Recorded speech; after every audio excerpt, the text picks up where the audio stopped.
My computer.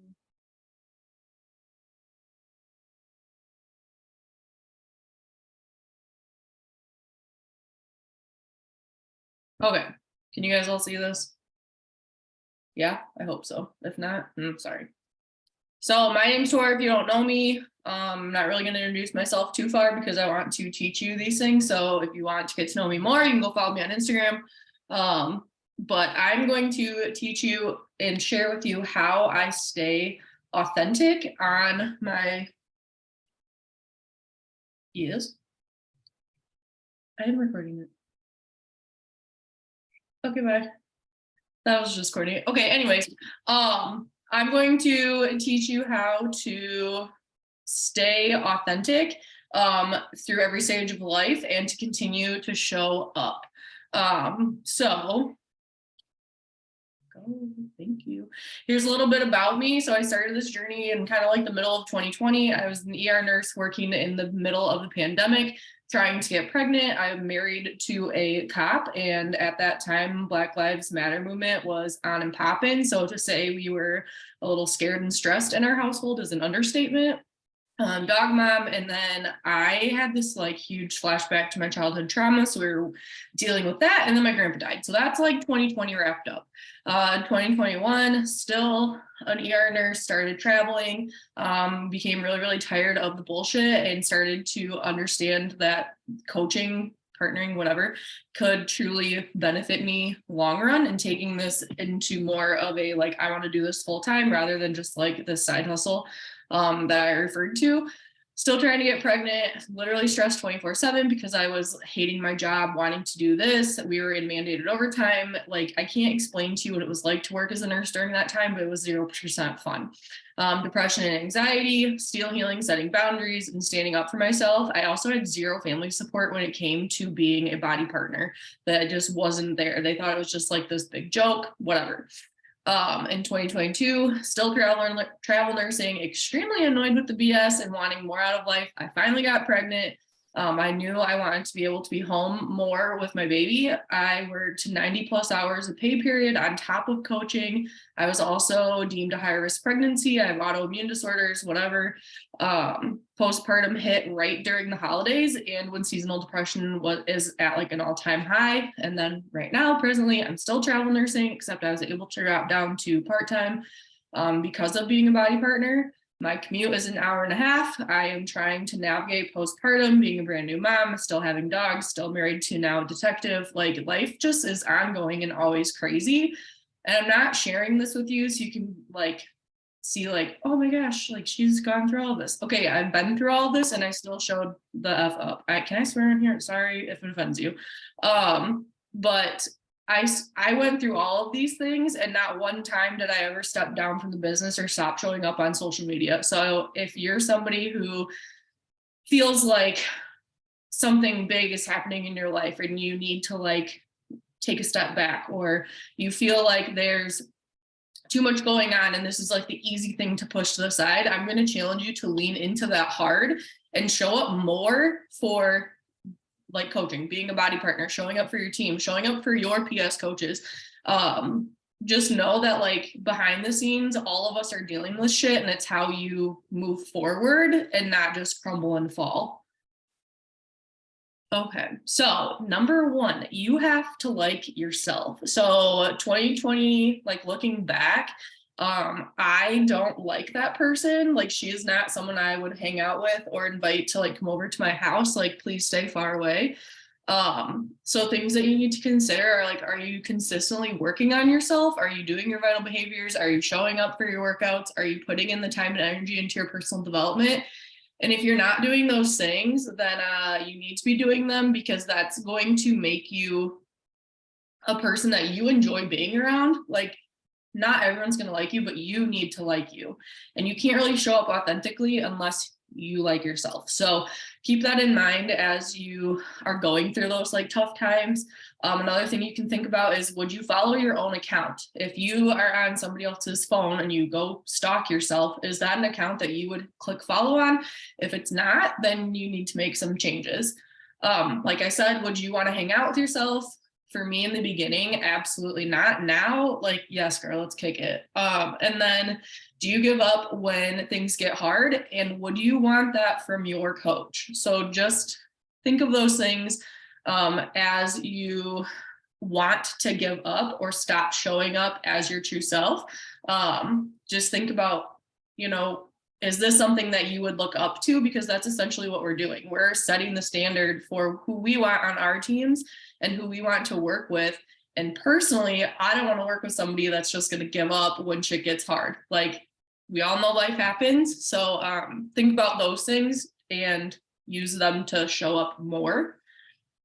Okay, so this is a big thing. You guys have to talk about the weird stuff and stay vulnerable. Nobody likes the person that shows up and they're like, hi, happy Monday. I'm gonna make my pre and then I'm gonna do personal development and then I'm gonna work out. I'm gonna show you a workout clip and then I'm gonna ask you to do my workouts with me. Okay, like that is like your day-to-day, sure. And like showing that consistency is valuable. But unless you start talking about weird shit that's going on in your life, you're not going to make those connections with people that you actually want to hang out with. Like, postpartum has been very weird for me. I talk about my hemorrhoids on my story all the time, and it's opened up this new group of people that I have stuff in common with now. And like I'm not kidding you, I talked about my hemorrhoids one time on my story, and I had about 50 messages from people I've never talked to before, and it had nothing to do with coaching, but a lot of them have now transitioned into wanting to become clients because I share the weird shit. If something is going on and I'm like, that's weird, it's something I would text my best friend. It's something that I would FaceTime somebody and be like, hey, dude, this happened. Go on your stories and share that stuff. Stay vulnerable. I think the more you share your heart and share your struggles, people will respect you in a different way than if you're always showing up like prim and proper. Like nobody's like that. And I think it's silly to try to portray yourself that way. Like, if you can, kudos to you, but like, I'm not following you. So just keep that in mind when you're not sure what to post. Just think about, like, is this something that your best friend would think is funny or weird? And is it something that other people can relate to that might be a pain point for them? So like I said, you want to get on your stories like you're FaceTiming somebody. So when I get on there, I try really hard to not sound monotone. I have a very distinct, heavy voice. And so if I get on there and like, hey, good morning, this is what I'm doing, like, that's freaking boring. No one's going to watch that. People are just going to click right through it, because that's what I would do if I was on the other end. So make eye contact with your camera lens. Look at the person you're talking to. I cannot stand when I'm having a conversation with somebody and their eyes are like way over here. So like, don't do that in your stories. You want to show that person on the other end of that screen that you want to be their friend and you want them in your lives. And just that simple form of eye contact, and you're not even really looking at them, makes a huge difference. I would say post the bloopers. I talk 1,000 miles per hour, and I trip over my words and I do stutter, and sometimes the sentence does not make any sense, but I still share that because that is who I am. That is what happens to me on a regular basis. And if we're going to keep talking to each other, you're going to have to decipher my texts when they don't make sense. So share the bloopers and the raw and the funny. Like, it's okay to show up messy because you're still showing up. I would rather somebody show up and be a trash can dumpster fire than ghost their account for 3 days and then be like, I'm back. Like, first of all, don't do that. Anyways, we're not gonna go there. The next thing is walk around. So when I'm FaceTiming, both my best friends live way out of range from me. And so when I FaceTime them, like, I am not sitting on my couch. I'm not sitting here on the computer in my office. Like, realistically, I'm cleaning a toilet. I'm wiping puke off of a shirt. The dogs are barking in the background. I'm maybe cleaning the kitchen or making a mess in the kitchen. Like, I'm all over my house. And I think that's important to do on your stories. Get those people involved in your life, because, like, fact of the matter, people aren't buying Beachbody or Body, they're buying you. And if they can't relate to who you are or feel like they're already a part of your life, they're probably not going to sign up with you. They're going to sign up with the coach that's showing up that way. At least that's my perspective. When I'm on social media and looking at other top coaches, if you're boring, I'm not watching you. If you are engaging with me and you're keeping my attention, I'm going to keep showing up to your page. This is another thing. If you swear, swear. I have a mouth on me that is my mother's not proud of, but you know what? It's part of who I am. And if you hang out with me for 10 minutes, you're probably going to hear a swear. And you know what? Sorry.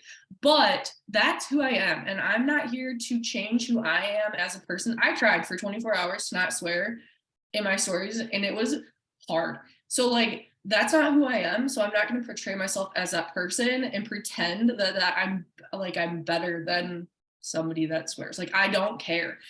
So if that's something you do it. If you're a hand talker, you can't really see my hands, but talk with your hands in your story. If you're somebody that, I don't know, just be who you are and have confidence in the fact that there are other people out there like you, even if you don't think or feel that way. I have met a lot of people like me, and I am a very bold personality, and to like meet other people who are like me is so weird, but it's because that's how I show up.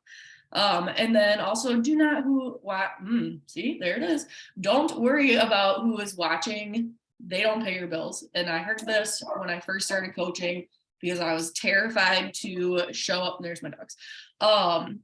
I was very nervous to show who I was because of the judgment from coworkers, from my family, mostly grandparents that are watching me. Like, I was nervous, but I'm like, you know what? This is who I am. This is who I'm proud to be. And at the end of the day, you're not providing for me financially, and this will. So that's that.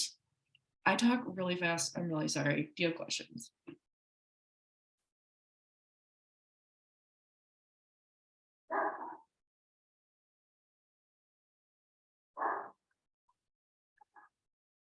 My dogs are going crazy. Sorry. This picture is another thing that I was like nervous to share. So this original picture here was like my first year of being a body partner and like the transformation I had. And then obviously that was the day I went into the hospital to deliver. And then this is now. And to like share this was very, very hard for me because I don't look anything like I did before. But somebody mentioned that the confidence that I still have is there, and that's something that I didn't think about, and it's because of this job.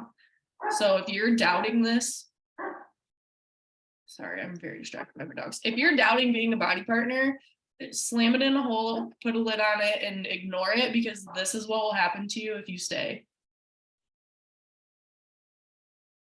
Kenzie, stop crying. Or cry. Feel your feels. Do whatever you want. How have you ever gotten hate for being you / how do you handle it? Yeah, all the time. I get like, it's not proper, like ladies shouldn't swear, like, okay, bye. There's a block button for a reason. And I think the hardest thing for me was the people that mattered to me being offended, but like, they also raised me to be this independent woman. So like, first of all, you should be proud. And then second of all, that was something that I had to like self-reflect. And it's like, am I anticipating them to be judgmental? And is that a me thing? Or are they really actually judging me? And if they are, then that's a conversation I had to have with them personally. But a lot of the times it's just you are in your own head, and personal development is a good way to get out of your own head. Another question, how do you know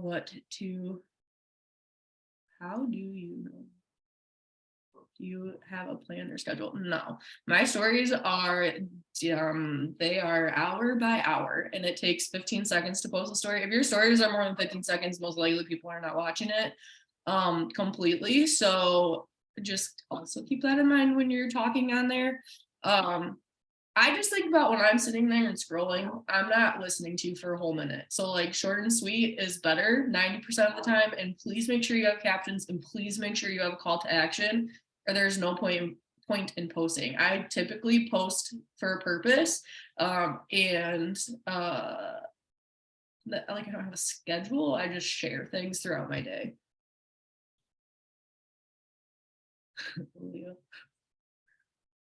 I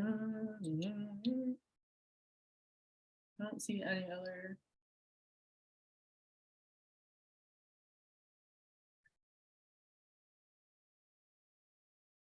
Sorry, there's a shit ton of comments.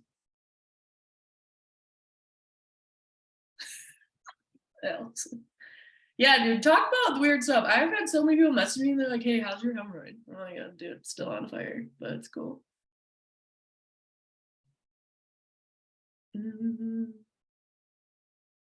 I think one thing that I also wanted to share is that, like, I have clearly been through many seasons of life in my short 3 years of being a body partner, but this has been the one consistent thing and the one thing that I know is going to be there for me at the end of the day. And I think that speaks volumes for what we do and what this business stands for. And that also goes for like all of the people who are here to support you. So if you're somebody that is new or feeling like you're not sure if this is it, I promise you, just keep going. All right. Any other questions? Oops. Scroll up. Scroll up what? Oh, the chat.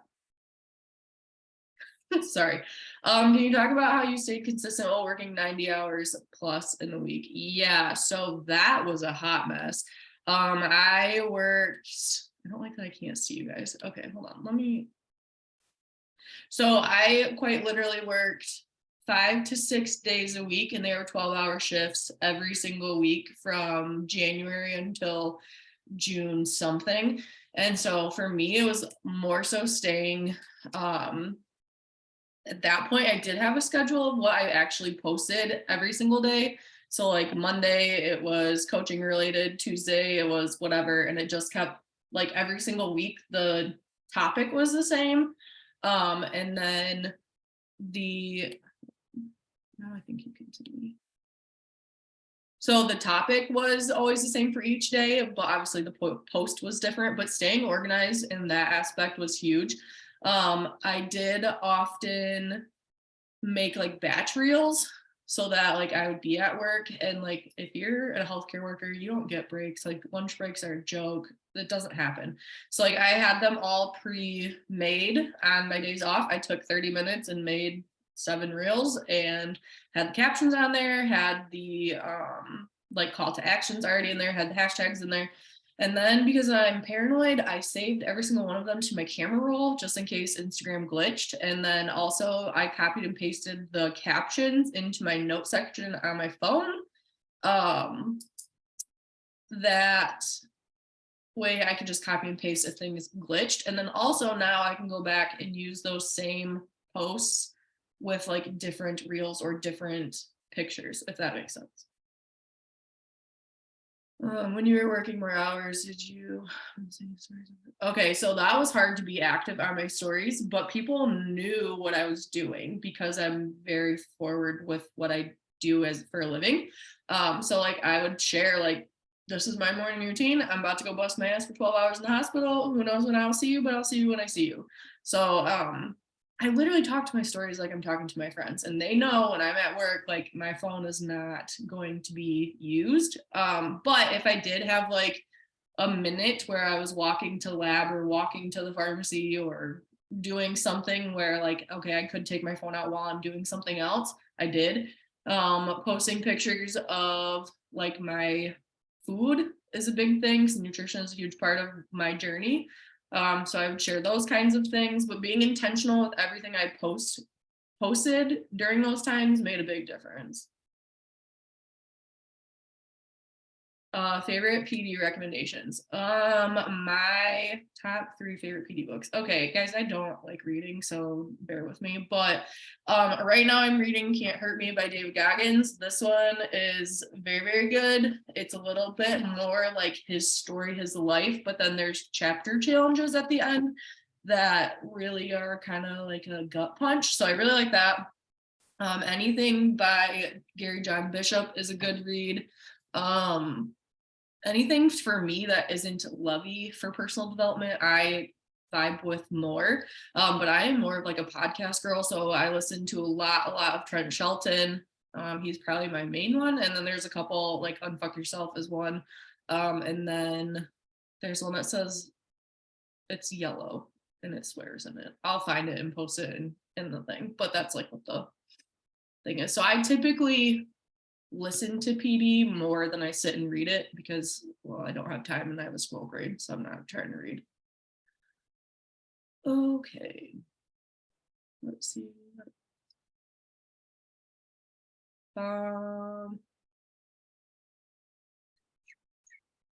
What's your favorite way to support your downline when they're struggling to share on social media? Okay, so this is hard for me because I don't make excuses for myself. My coach told me that we post every single day because it's your storefront. And if you're not showing up to your business, then why are other people going to show up to your business? So like, you just need to show up. People aren't going to be there if you're not there. So I think really sometimes having that hard conversation with them and being like, dude, if you're not going to show up, they're not going to buy what you have to offer. And that's really what we're here for. I mean, obviously there's a lot more to this, but this is a business, and like, straightforward, if your product isn't there, then what are they buying? The other thing too, Jenny, is that I will have my team self audit and send it to me, and then that way we can talk about it and give them more ideas of like what would be beneficial to share or not share or share more of. How do I hit Success Club early in the month? So a lot of it is follow-ups from the month prior and always having something new to invite to. We always have our accountability group theme planned out prior. And so I have something that I'm inviting to. I always run a free group every month. And then lots of coach sneak peeks go out. So I think a lot of it is constantly inviting and then also following through and following up with those people. And then now being this far into being a body partner, people's bod renewals, so having that retention is huge. Having your team and your clients get results and have success is massive because they're the people that are going to renew and give you that credibility. How do I go to SC5 to SC10? I'm really competitive and I don't like seeing SC6 by my name. It just it irritates me. So until I see SC10, I'm like, it's time to grind. Like, I just need to do it. Right now, my goal is to rank advance with my own business. So I'm building under my husband's account. So you will see me at SC6 for the rest of this month, but his won't be. So it's fine. But just having that little challenge competition with myself, and then also having a success partner that pushes you to be better and do better and also hits high numbers is very beneficial. So if you don't have a success partner, go get one.